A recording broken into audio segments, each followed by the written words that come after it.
Hi, this is Dennis with Second Chance Tackle. It's kind of a special edition.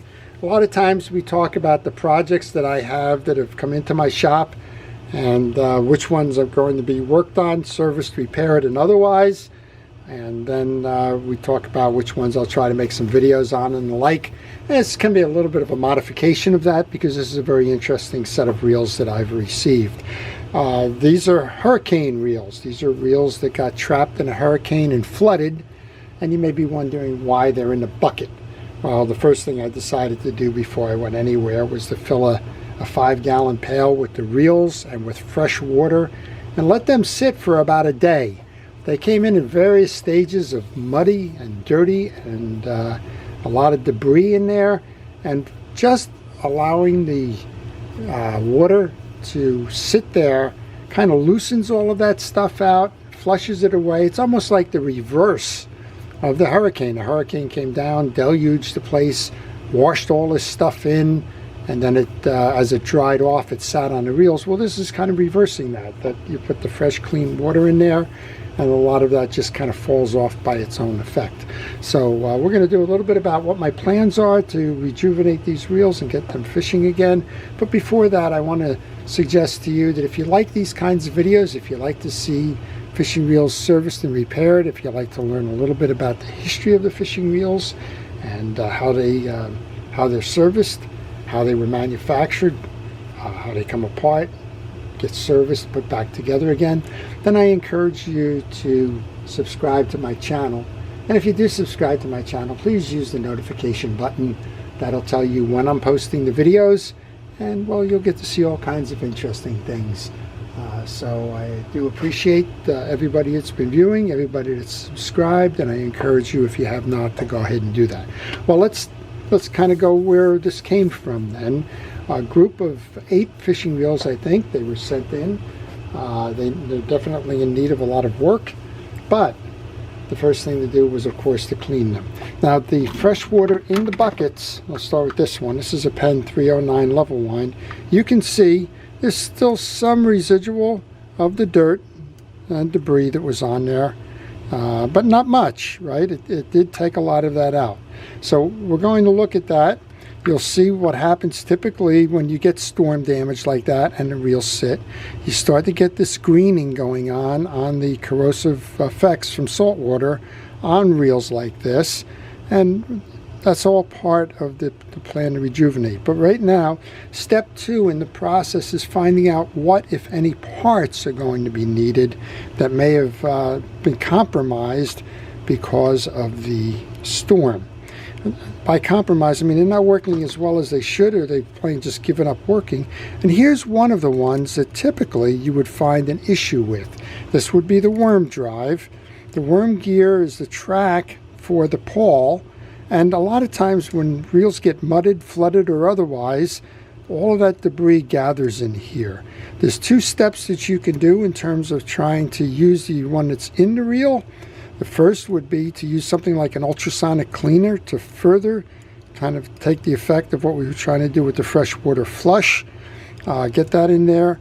Get a brush, kind of drag that through, and then do a close inspection. Now, because it's storm damage, we're going to assume that the damages that are on these reels did not occur because of something unusual, maybe a hookup or a snag or something to that effect, which would have pulled or broken a pawl piece or a worm gear.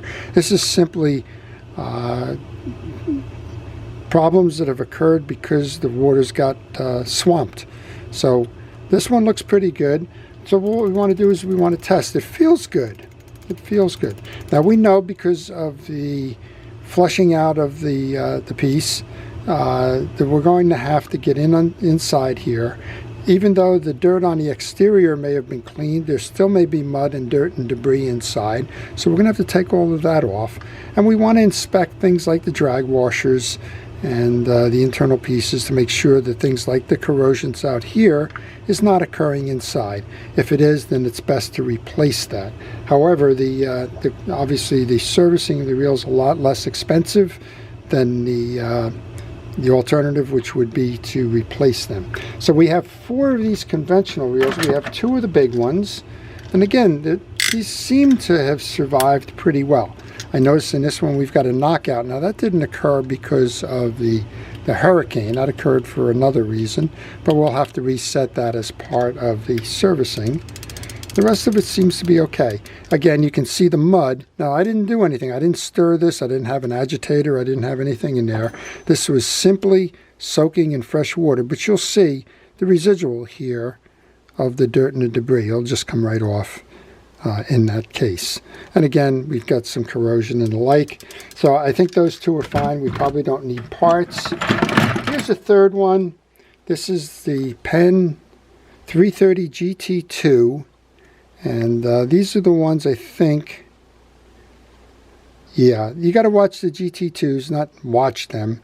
But if you're interested in the Penn reels made in the US versus the Penn reels made in China, the GT2, the 2 basically is the ones that were made in China. However, I have seen some GT2s that still say made in the USA. Well, this says made by Penn Reels. It doesn't say the USA.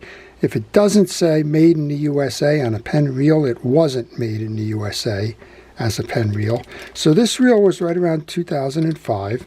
And again, you can see there's a lot of that residual dirt and debris and the like that's still on here. I don't worry about the surface stuff again. I worry about underneath.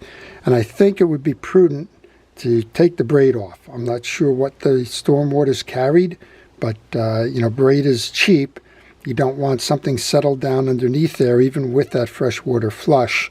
You don't want anything laying at the core that may have an effect on that spool. Well, there was one more of those in here. So there's 2. And again, they're big reels. This one seems more sluggish. So we may have the dirt and the mud in there versus the other one. A little bit harder to turn. And we're going to, again, every one of these is going to get taken down to its core, cleaned, re-lubed, and re-greased.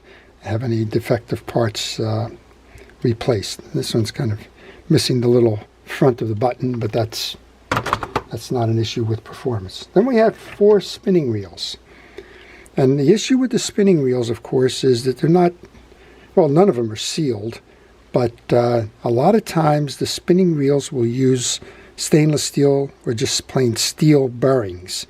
And when they get soaked, you have an issue there with bearing performance, and most of the time those bearings have to be replaced.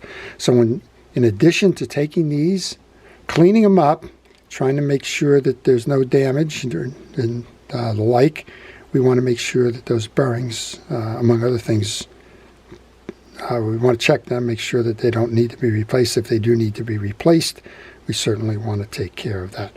The other thing with storm damage is we have a couple of slots here on the bales, and every now and then it's going to wash that stuff into the bale carriers, which may have an effect on bale trips. So before we get too far, this one's running nicely. This is a Formula. It's a Bass Pro shop reel. This one seems to be doing okay, but I do hear, if I listen close enough, I hear the need for grease, and there's a possibility that there's a bearing issue going on there as well.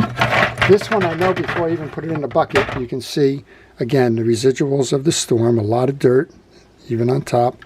Again, most of that will clean off, and this is just a superficial cleaning with the fresh water. But this one, I know, that's bearing noise. So the bearings on most of these reels are not sealed bearings, and they're shielded, and that one needs to be replaced. So you need to do an inventory of the reels before you get too far, because if any parts are needed, same thing. Lots of dirt on the Daiwa. This is the BG, I believe, the BG 4000. These great reels. And there's a little bit of noise in there. We'll see what we can do. I have one of these things. I don't know if you've seen me use them, but this is a bearing blaster. It's meant to clean out the bearings, mostly on the radio-controlled cars, but it does work. It's kind of just a jet, but we're going to be using that to see if we can't save some of those bearings ahead of it. So we got a BG, we got a Fierce, we got a Bass Pro, and I think we got another Daiwa here. This is the Shock 2000B. All right, this one is very stiff, and you would expect that. The Shock is a lower end reel.